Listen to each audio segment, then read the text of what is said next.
is my, oh, you can barely fit in the shot, Feast for Odin overview, like just a short gameplay overview and review.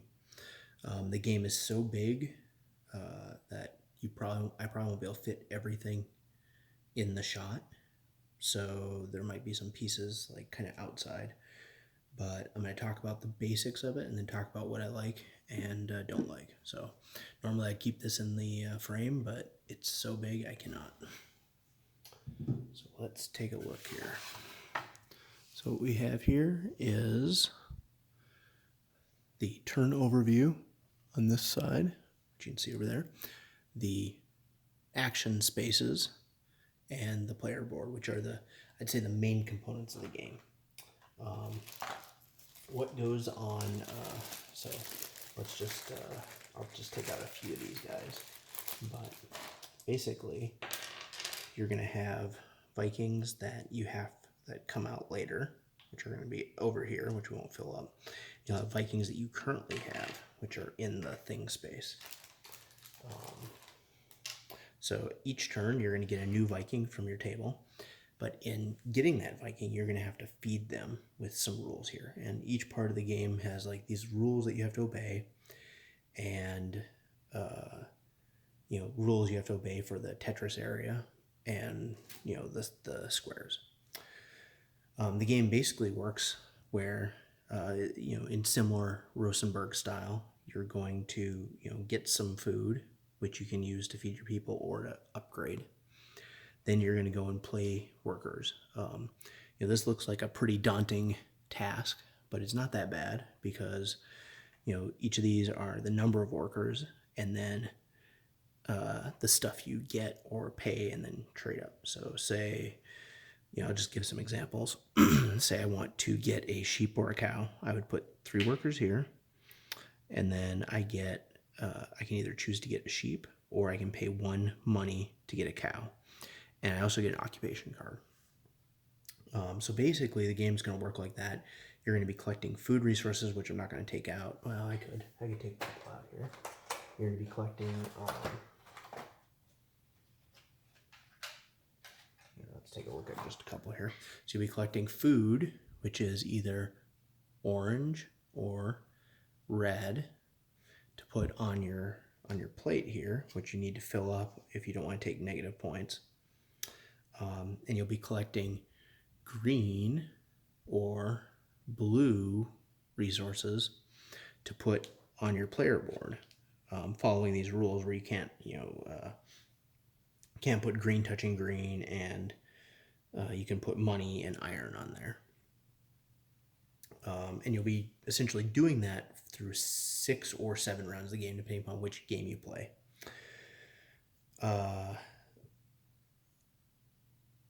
I would say there's 2 main aspects to this. One is the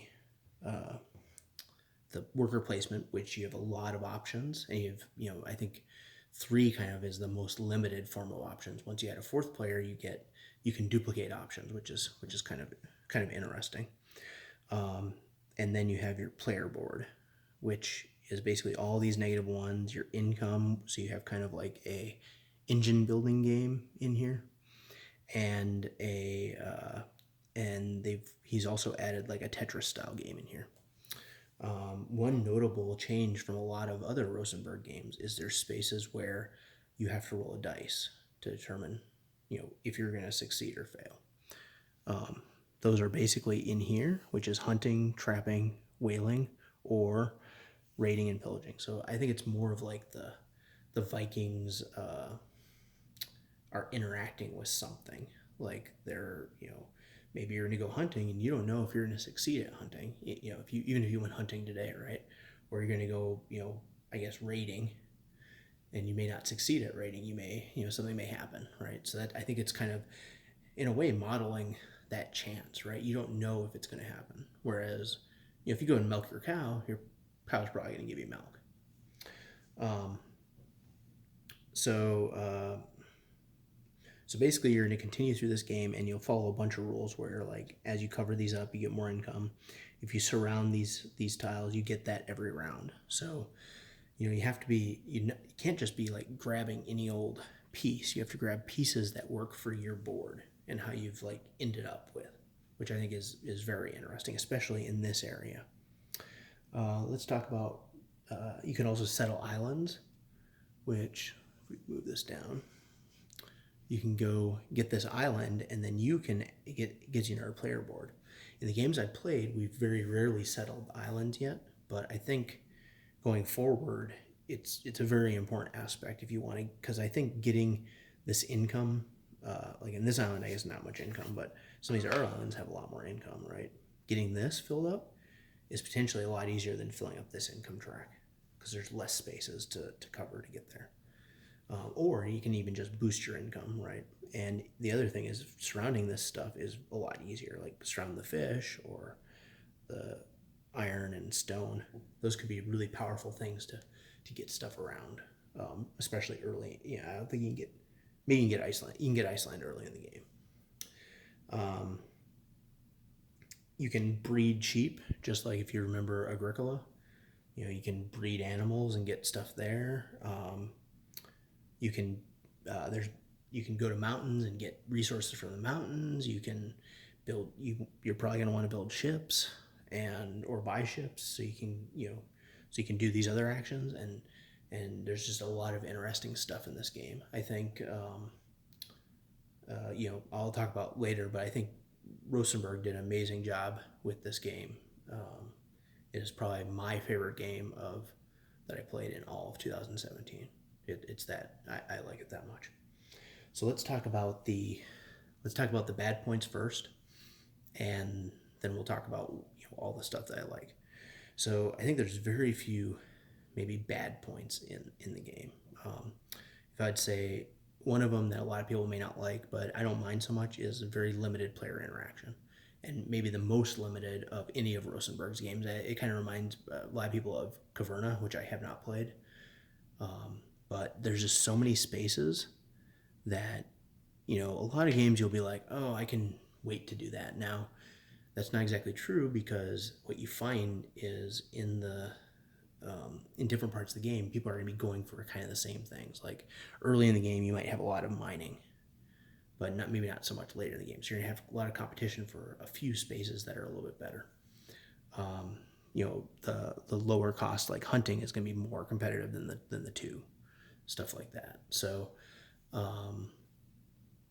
I think people say that there's not much player interaction, which is true, but I think it's okay, because that's just the style of game it is. You have to, you kind of have to accept that going in. I think the biggest negative in the game is the way that weapons and occupations are handled. So every turn you're going to get a weapon card here, and you can get occupations here, or you can draw them with some of the stuff over here. So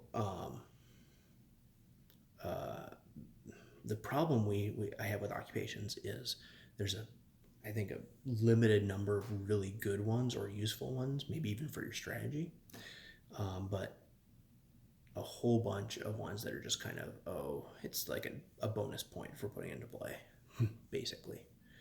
So I think he really missed an opportunity to make the occupations a little bit stronger, and kind of guide people, like maybe make it less easy to get occupations, or maybe make them more powerful and you have to pay more to put them into play or something.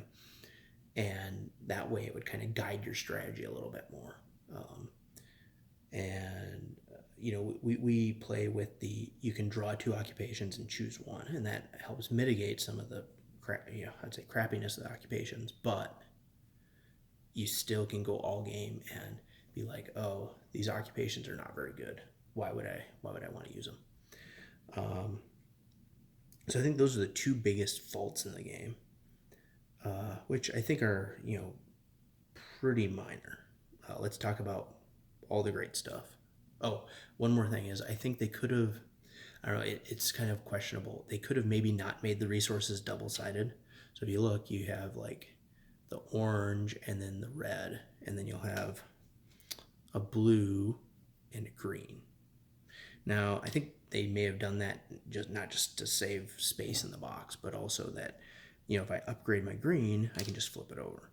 On the negative side, it's like sometimes a little hard to keep track. Like if you bump it, you could just flip the thing accidentally and not know what you got. One last criticism is some of the action spaces seem a little bit imbalanced.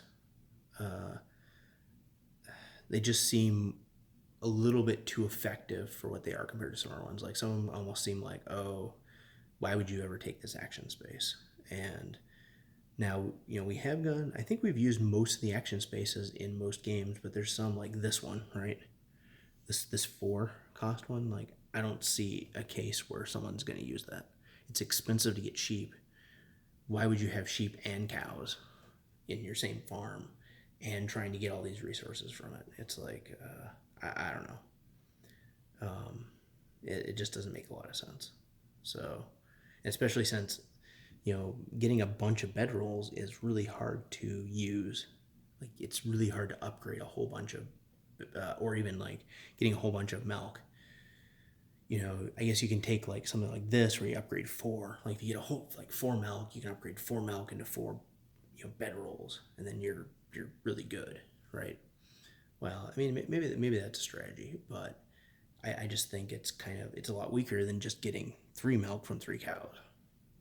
I don't know. So those are some criticisms for it. The stuff I really like. I love the component quality. So the little men are cool. I didn't show you, but there's a moose. I think a lot of people have seen the moose, which is the starting player marker. All your wood and your stone are little wooden pieces, which is really cool. I like the graphics, the way they did the art and stuff on here. I think it's really, really well done. But more importantly, I think the gameplay is extremely strong. Like, I would say it's kind of like a combination of all of Rosenburgs games into one. So, you have a little bit of Agricola, you have a little bit of Caverna, you have a little bit of Patchwork, you have, all this stuff all into one game, which kind of all melds very well together. And I think what it does, it really opens up a lot of different strategic possibilities. So you can go into the game and be like, oh, you could be the bean farmer, which is what we had last game. Someone got a card that, it happened to be an okay one. They got some beans early and they were able to produce enough food and trade up stuff into that. And then we had another game where someone was like really into pillaging. Like they basically pillaged all the pillaging goods until they were all gone. And we had another one where it was just kind of like a mix of like hunting and whaling and stuff, which was also pretty effective. And now the games have been pretty close, except for we tend to have one runaway player. But I think as we play it more, we'll probably get closer and closer to the same score. Like even with different strategies, like you can be successful doing a lot of different things, and you just have to kind of work on maybe what's available, and how do I make all this stuff work on my place. The other thing I really like is the whole Tetris thing, like taking in, instead of doing I missed, even has the Le Havre aspect of upgrading goods and trading in goods, and they did that so well in this game, and they made it very interesting, where in that one it's just kind of like a way to get points, but in here it's, oh, I want to trade this fish into a pelt so I can put the pelt on my board, or I want to trade out my pelt into knives, and because I want to put the knives on the board because I have another green thing there. And it's a very unique way of doing like an engine builder, where it's just not like, oh, I'm going to plunk down a whole bunch of cards. This one you have to be like, oh, I need a very specific thing to fit in here, to fit in my collection, to be able to get more income or get my log or my stone. And the other interesting thing is, unlike most engine builders, because this thing is so slow at getting going, even on the 7th turn, you don't feel like it's like out of control. Whereas like in a game like Terraforming Mars, I feel like it gets out of control very quickly. Like, after 6 turns, it's like you're making tons of money and the game's coming to an end very quickly. In this game, I almost feel like you could go another, maybe even one more round, and you'd still be within reason for the amount of stuff you're getting with your engine.